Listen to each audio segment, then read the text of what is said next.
Tehreek Labbaik long march کے مظاہرین سے نمٹنے کی دوغلی حکومتی پالیسی کا براہ راست اثر نہ صرف پولیس فورس کے مورال پر پڑا ہے بلکہ پولیس کی قیادت کو بھی یہ یقین نہیں کہ آج وہ جنہیں روکنے کے لیے سڑکوں پر نکلے ہیں کل کو ان کے ہاتھوں مرنے کے بعد ان کے اپنے خون کا حساب بھی لیا جائے گا یا ماضی کی طرح اس کا سودا کر دیا جائے گا۔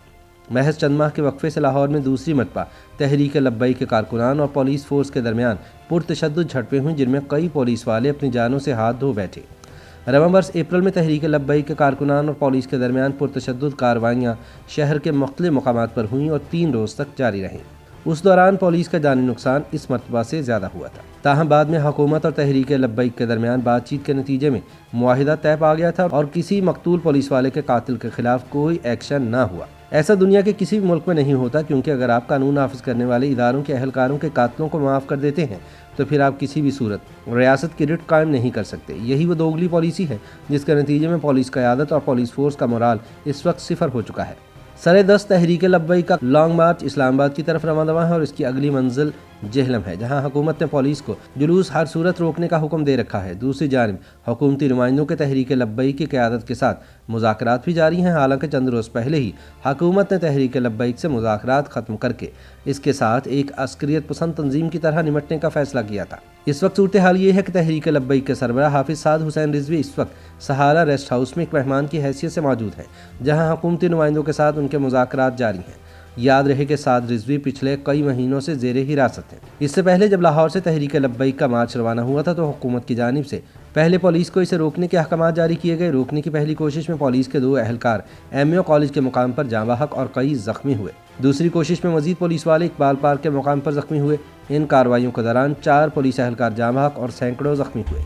اس کے بعد ایک بار پھر حکومت نے تحریک لبیک کی قیادت سے مذاکرات کے ذریعے معاملات نمٹانے کے لیے بات چیت کا آغاز کیا۔ یہاں سوال یہ پیدا ہوتا ہے کہ اگر مظاہرین اور حکومت کے درمیان کوئی معاہدہ طے پا جاتا ہے تو حالیہ عرصے میں زخمی اور جاں بحق ہونے والے پولیس اہلکاروں سے متعلق بنائے گئے مقدمات کا کیا ہوگا، اور اگر یہ مقدمات ختم ہوتے ہیں یا ان پر کوئی پیش رفت نہیں ہوتی تو اس کا پولیس کے مورال پر کیا اثر پڑے گا۔ حال ہی میں CCP لاہور غلام محمود ڈوگر کی ایک ویڈیو سامنے آئی تھی جس میں وہ رات کے وقت مظاہروں پر ڈیوٹی دینے والے پولیس اہلکاروں سے خطاب کر رہے تھے اور ان کا حوصلہ بڑھا رہے تھے۔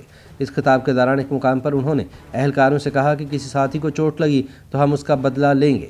تاہم ان کے خطاب کا مقصد پولیس اہلکاروں کا حوصلہ بڑھانا تھا، جس میں وہ اس بات پر زور دیتے رہے کہ ریاست کی حفاظت کرنا پولیس کا فرض ہے جو وہ پورا کریں گے۔ تاہم حقیقت یہ ہے کہ ایسا کہتے وقت انہیں خود بھی یقین نہیں تھا کہ وہ پولیس اہلکاروں کو زخمی کرنے اور جان سے مارنے والوں سے بدلہ لے پائیں گے یا نہیں۔ اس حوالے سے بات کرتے ہوئے پولیس کے ایک افسر نے بتایا کہ پولیس فورس میں یہ تشویش پائی جاتی ہے کہ جب ان کے ساتھی جوان شہید ہو جاتے ہیں تو حکومت نہ صرف تحریک لبیک والوں سے صلح کر لیتی ہے بلکہ گرفتار کیے گئے افراد کو چھوڑ بھی دیا جاتا ہے۔ انہیں لگتا ہے کہ پولیس کو سیاسی مقاصد حاصل کرنے کے لیے سامنے کر دیا جاتا ہے، جس کے نتیجے میں ان کا جانی نقصان بھی ہوتا ہے اور اس کے بعد کسی نہ کسی معاہدے کی صورت میں مجرمان قانونی ایکشن سے بھی بچ جاتے ہیں۔ اس پولیس افسر کے مطابق ان تمام تر واقعات کو پولیس کا ہر ایک اہلکار بھی دیکھ رہا ہوتا ہے اور قدرتی طور پر اہلکاروں کے جذبے پر اس کا منفی اثر پڑتا ہے۔ تاہم پنجاب پولیس کے ایک دوسرے افسر کے مطابق پنجاب پولیس کے اندر اس حوالے سے 2 مختلف آراء پائی جاتی ہیں۔ ایک حلقے کا خیال میں جو بھی حکومتی احکامات ہوں پولیس کے محکمے کے لیے ان پر عمل درآمد لازم ہے، چاہے انہیں جان کی قربانی ہی کیوں نہ دینی پڑے۔ تاہم دوسرے حلقے میں یہ تاثر پایا جاتا ہے کہ پولیس کو سیاسی مقاصد کے حصول کے لیے استعمال کیا جاتا ہے۔ پولیس کے سابق انسپکٹر جنرل اور سابق وزیر داخلہ پنجاب شوکت جاوید کہتے ہیں کہ پولیس کو کوئی جانی نقصان کا سامنا کرنے اور ان میں غم و غصہ پایا جانے کی وجہ سے حکومت کی پالیسیوں میں تذبذب کا ہونا ہو سکتا ہے۔ جب حکومت ایک مرتبہ پولیس کو مظاہرین کو طاقت سے روکنے کا کہتی ہے اور پھر ان سے مذاکرات شروع کر دیے جاتے ہیں تو اس دوغلی پالیسی میں نقصان پولیس کا ہوتا ہے۔ ان کے خیال میں حالات کا براہ راست اثر پولیس کے جوانوں کے مورال پر بھی پڑتا ہے۔ شوکت جاوید کے خیال میں اس قسم کے حالات میں ضرورت اس بات کی ہوتی ہے کہ حکومت ایک واضح پالیسی کے ساتھ سامنے آئے اور پھر اس پر قائم رہے۔ اگر مظاہرین کو روکنا ہوتا ہے تو پھر واضح طور پر پولیس کو بھی معلوم ہونا چاہیے کہ انہیں روکنا ہے تاکہ اس کے مطابق حکمت عملی تیار کی جائے۔ ان کا کہنا تھا کہ دوسری طرف اگر حکومت مظاہرین کے ساتھ مذاکرات کے ذریعے نمٹنے کا ارادہ رکھتی ہے تو پھر آغاز سے ہی پولیس کے ذریعے طاقت کا استعمال ہرگز نہیں کرنا چاہیے۔ شاید یہی وجہ ہے کہ اس مرتبہ وفاقی حکومت نے پنجاب میں 2 مہینوں کے لیے رینجرز کو تعینات کر کے انہیں انسداد دہشت گردی کے قوانین کے تحت اختیارات بھی دے دیے ہیں اور پولیس کو رینجرز کے ماتحت کر دیا ہے۔ وزیر اعظم عمران خان، وزیر داخلہ شیخ رشید، وزیر اطلاعات فواد چودھری کا اس پر اتفاق ہے کہ اب تحریک لبیک محض ایک مذہبی سیاسی جماعت نہیں رہی بلکہ یہ ایک شدت پسند جماعت بن چکی ہے۔